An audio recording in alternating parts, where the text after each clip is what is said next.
Next participant.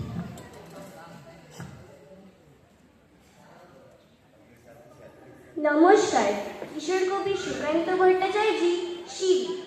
আমরা শিব, তোমরা আমাদের মারিয়ে প্রতিদিন অনেক উঁচুতে উঠে যাও, তারপর ফিরেও তাকাও না পেছনের দিকে। তোমাদের পদধূলি ধন্য আমাদের বুক, পদাঘাতে ক্ষত বিক্ষত হয়ে যায় প্রতিদিন।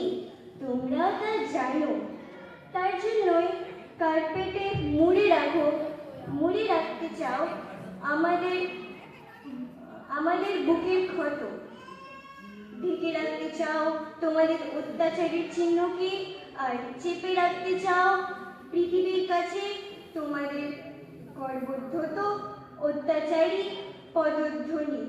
তবুও আমরা জানি চিরকাল আর পৃথিবীর কাছে চাপা থাকবে না আমাদের দেহে তোমাদের এই পদাঘাত।